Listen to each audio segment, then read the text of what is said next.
this is Pooja Soares, and in this session we are going to look at IELTS writing in little more detail. Basically, in this session we are going to focus on task 2, which is essay writing. Just to quickly brush up, essay writing is for 250 plus words and it has to be completed in 40 minutes. Let us look at 3 easy steps to write an essay. First and foremost, read the question carefully. Yes, very important step. Many a times people are so busy and so intrigued in writing the essay that they don't even read the essay very carefully. And then, it's very important that you paraphrase the question very carefully to write the introduction. We'll look at the step 1 in little more detail. So you have to read the question very carefully. By that, we mean that read every word carefully. When you read every word and try to paraphrase it, you get the question in sync with what you are going to write. Hence, it is always suggested that you read the question at least twice or in fact even 3 times. So, we say that read every word carefully. By every word in the essay, I mean literally every word. Because if you read the word and try to paraphrase it or I try to understand it, you'll get the topic perfectly. There's no scope of misunderstanding. Let's look at a few examples. Example 1. Technology such as computers and internet has helped working professionals to balance their work life. What are the advantages and disadvantages of the technology used at workplace? If you look at this question is targeting at technology and it is basically targeting the technology which is used at a workplace. Let's look at the question number 2. Technology is now part of every aspect of life, personal and professional. Do the advantages of the use of technology outweigh the disadvantages? Well, if you look at this question also targets at technology, but it is about personal and professional.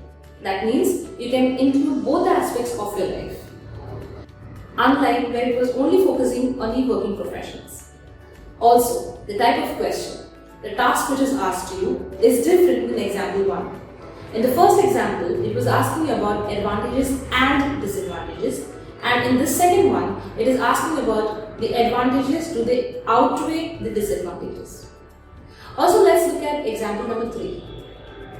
Technology has been assimilated in many educational projects by installing projectors in school and allowing students to submit assignments online. Is it a positive or a negative development? Now, this topic is also targeting technology, but the technology in schools at a school level for children or students. And hence, the area or the scope of writing changes in all the 3 aspects. And the last one, the question is about whether it is a positive or negative development. That means I have to take a stand. It's more or less an opinion-based structure. That was the step number 1 of reading the questions carefully. And now let's look at paraphrasing it. This is the second part of step 1. Now, once you have understood the words, please paraphrase the words carefully. Paraphrase is just a jargon for nothing but writing the synonymous structure, maybe by using the literal synonyms of the words or else by using active or passive voice. Let's look at a few examples here. Example number 1. Technologies such as computers and internet. These 3 parts have been divided as technology has become with the advent of technological gadgets, such as is converted as like computers and internet is replaced by desktops and laptops as well as boom of worldwide communication. If you look at every aspect of this phrase, it's actually literally paraphrased, that means converted or translated in different words without changing the meaning. But this is just one type of paraphrasing. The more innovative you get, the more creative you get in writing with the language which doesn't actually sound a literal paraphrasing structure, the more points you get in IELTS. And this was just about paraphrasing for introduction. There's another task line which also needs to be paraphrased, and the task line can be probably made as a template, and that's where we ask all the candidates to make a template out of the task lines. I'll help you with that. So the given task here is what are the advantages and disadvantages of the topic. So we look at the structure. Whenever this question is asked to you, you have to write 1 or 2 sentences which means the same thing, but instead of a question, it's in a format of a statement. So we have made one sample ready here, which says, this change is a double-edged sword with benefits on one side and drawbacks on the other side. The following paragraphs will elaborate few of the core points related to the same. And that's the connecting sentence.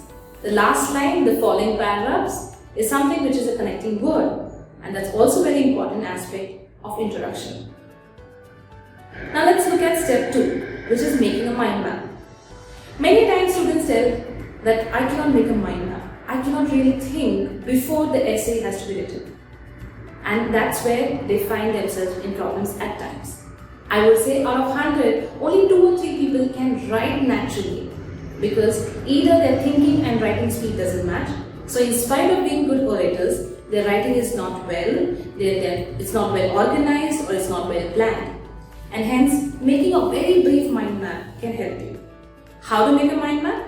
Let's look at this. Now, here the task was, what are the advantages and disadvantages? So the mind map structure would be divided into 2 columns, wherein we write simply plus and minus, which means advantages and disadvantages, and we put 2 pointers each, followed by an example. Now this example could be also an explanation or any statistical structure. The more you understand about essay writing or the paragraph writing, you'll understand how to write a paragraph. Right now, let's focus on how to make a mind map. Looking at these columns, we understand on the advantages side, there are 2 advantages. One is the flexibility, followed by the example or the after effects. Second is the time and cost efficiency. So these are the words which you write in your own language. These can be short forms, these can be symbols, these can be any sign language which you understand. On the other side, we also have disadvantages, which is, first one is distraction, and the second one is misuse of work-related information. Now, IELTS will never give you more or less points based just on the given ideas. So, trust me, the ideas do not matter.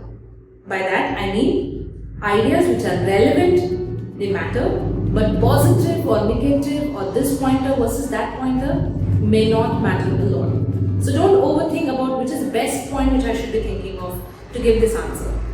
Just go with the first thought and give yourself a time-oriented limit to write the structures and to write the mind maps. This is second part of step 2, which is expanding those points into a paragraph. And that's where the real challenge lies.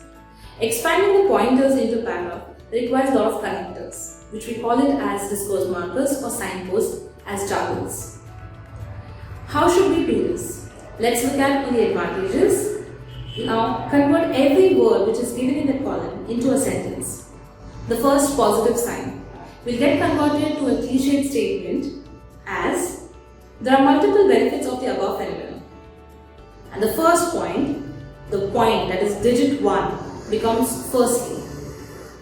One of the most important factors, so here we have used one of the most important factors, which is a replacement of 1 as a digit, is the flexibility one can enjoy along with the verb. Now, after that, what is this flexibility? How can I prove that this technology has given me the flexibility? I need to explain that to my reader. So write one sentence which explains what is flexibility, where and how it is generated, and how it helps. So the second sentence would be, shrinking sizes of the devices such as computers and laptops has built-in portability, which entices many professionals to work on the go at any place and at any time of the day. Now, when I write which as a word is the extension of the first idea, which writes the effect or which writes the connected idea, and hence IELTS is going to give you more points for such structures. Let's look at the second part of it. This is a continuation of a paragraph, but this is the second point, and hence I can write secondly, or I can write any derivative structure like apart from that, along with that. I can use different structures, which means adding an idea or changing an idea. Here we have written this sample as, along with the flexibility, unknowingly there is a lot of optimization of cost and time. When a person works from home, the traveling time and associated expenses are automatically minimized, which is a win-win situation for both the entities. organization and employees. This is where I covered 80 to 90 words in one paragraph. The same structure can be done with the disadvantages. This will make my 2 paragraphs ready with a concrete 200 words, maybe around a 180 to 200 if not 200. This eases the pressure on conclusion. And the last step, which is step 3. This involves reviewing the essay and concluding it. Many times candidates conclude by just using one line or one concluding line depending on the last thought which they have written in the second paragraph. But that would be insufficient. Hence, to understand what is the right or the perfect conclusion, let's look at the structure. Conclusion. Conclusion means concluding phrase A plus B plus C. What is A plus B plus C? We just now looked at these 3 steps. In that, the first 2 steps has got A plus B. That is writing the introduction, and B is the writing the main body paragraph 1, and C is writing the main body paragraph 2. So conclusion is nothing but a combination of all the points in the essay. Let's look at this example. Briefly, I can write one sentence which says, to sum up, advancement in technology has had a great positive as well as negative impact on the way people work. This is a statement which is good enough if you don't have time to write. But this is just 15 or 20 word statement. That should sum up to 250. If you have kept 30 to 40 words as a word limit for the conclusion, this would be a very short conclusion. And hence, the second option would be, to sum up, advancement in technology offers flexibility and optimization of our precious resources like cost and money, but at the same time it can be equally distracting, and even there can be misuse of confidential information by employees working from home. So this would be a perfect conclusion which leads to around 30 to 35 words as a word count. So in total, we can say that the introduction has to be of around 30 to 40 words. The main 2 body paragraphs in totality can be around 180 to 200 words, and the last conclusion can be around again 30 to 40 words. If you read the conclusion, you should get the gist of the essay, and hence the conclusion is like a trailer of a movie. If you want to understand what is there in the movie, just watch the trailer and you get everything in bits and pieces. And that's exactly the role of conclusion. So next time when you write a conclusion, it has to be a replica of introduction and a combination of main body paragraph 1 and 2. To quickly sum up, essay writing of 250 plus words in 40 minutes is an art. You need to practice certain aspects, you need to develop certain templates, you need to have customized structures for you, have certain vocabulary which can fit to your essays.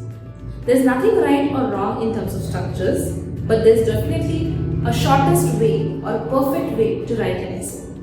So if you're going to think on the spot in the examination, that may take a little more time than preparing yourself before the examination. I hope this has clarified on what to do for essay writing. And one last thing, if you want to write the best essays to get that 7.5, it's important that you read. You read not just essays, but you read generally to understand the sentence structures. You can read news, magazines, or anything which is controversial around that. And you can read editorials which are opinion-based structures. Happy reading and happy writing. All the best.